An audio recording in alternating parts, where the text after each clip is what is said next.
As the manager for community development for the West Coast for HSBC Bank, I got involved with the Urban League because I was looking for a partner that was doing business in the community, helping the community in a manner that's consistent with the bank's objectives, and that's also a reliable partner that I can do business with for my responsibilities with the bank.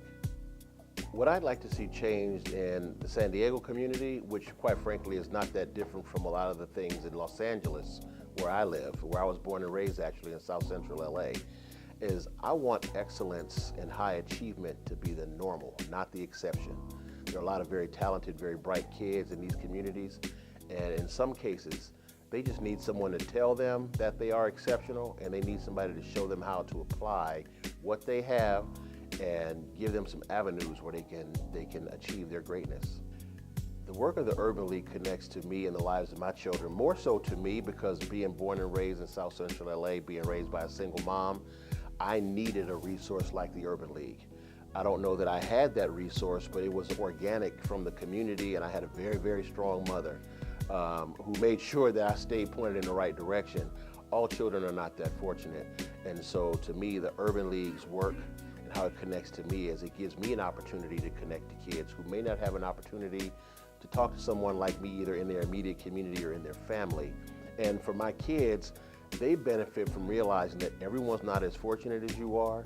They learn to not take things for granted because they meet young people who look like them, who walk like them, who talk like them, but by virtue of their birthright, they don't have a big mouth dad like me who's sticking his nose in everything. The biggest challenge I had being raised by a single mom is that my mom was mom, dad, uncle, big brother, police officer, sheriff, president, everything all wrapped into one. She was a superwoman, and frankly, as a single mom, she had no choice but to be that. And while she wasn't college educated, she was really focused on encouraging my brother and I to do our best, to be our best, and to never embarrass her. So my challenge was making sure that I was able to maintain the standards she set in my life as my life went into places that hers never did. I began my working career as a bank teller, left that, went back to college as I was encouraged by a lot of folks that I needed to get a degree. After college, became a bank regulator for just under 12 years. Then transitioned back into the banking world as a chief risk manager. So that gave me an understanding of the law, banking law, enforcement. My time as a regulator gave me that same understanding. And then during that time, I was able to identify some risk to the bank that I was working at, which involved a lack of a community development or a CRA-focused program. Financial literacy is a component that is needed, not just in low to moderate income neighborhoods, but frankly in all neighborhoods, especially in minority and immigrant neighborhoods.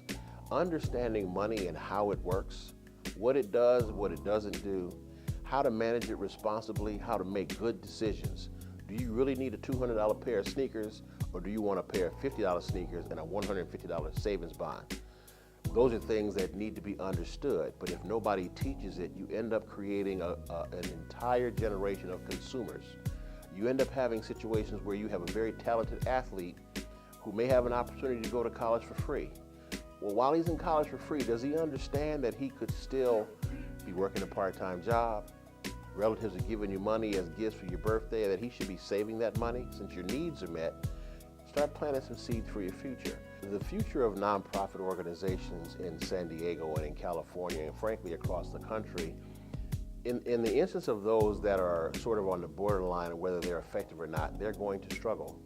People like me who control grant budgets and who influence grant budgets and grant making decisions are under increasing pressure to make sure the dollars we donate and invest are put to good use. So organizations that are not operating under a strong mission are going to struggle. My vision for the Urban League is I would like to see the Urban League take over the world in San Diego. I support the Urban League. I'm involved with the Urban League because I believe that its mission, its core staff and management, and the board, the active board members, are focused on providing services to those who are at need in this community. They have their eyes on education, which I think is critical. They have their eyes on affordable housing, which is critical. There are supportive services for young people, mentorship, and things of that nature. Those things are all critical components to building a community and providing opportunities for young people who are not normally exposed to, can I do this? Is this beyond my reach? Do I belong here?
My mom was my role model to get it right. But as I evolved in the corporate business, there are people you encounter who impact your life. The person who's a community activist, the banker who wants to do the right thing for the right reason, and those are standards that are set. I remember the lady who opened up my first bank account. I took my money from my gardening business in the neighborhood and went to the bank with $100 bill, and I almost cried giving it to her.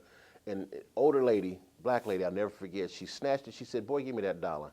If you have the presence of mind at 12 years old to be opening a bank account, there's plenty more money coming your way than this. So give me this money. It doesn't mean that much to you right now. It won't in the future." And so those kinds of perspectives, what she told me was I had great potential.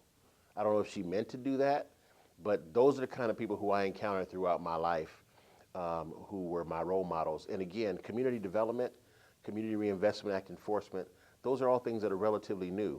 Late 70s is when the law was written. It was modified in 1995. So this is an evolving career path. So no one individual could say you should grow up to be a community development manager, but my life experience has colored who I am and what I have now as my skill set that I can now apply within the construct that I work in.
I think important issues that I'd like to see the Urban League stay engaged in or get engaged in, education is critical.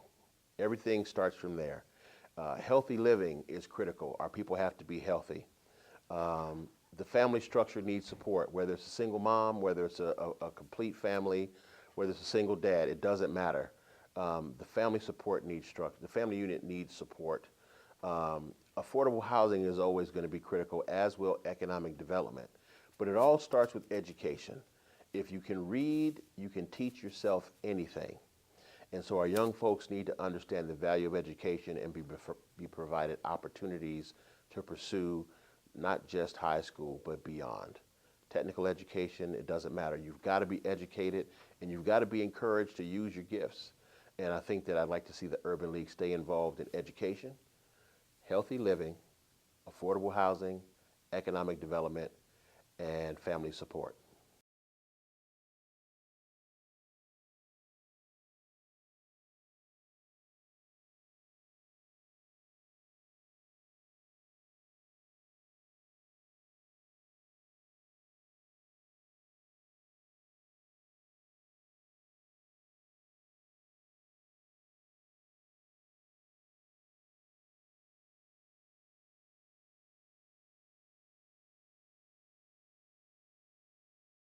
I'm looking for that aha moment. When I lecture, when I'm working, I'm looking for an organization that can either do it on a pass-through level or I can do it directly. I want to talk to a young person, talk to an adult, and I want something that I say or do to click. And my professional life and my music life share that. When I'm singing, I want one person in that audience to have a moment where they connect to what I'm doing.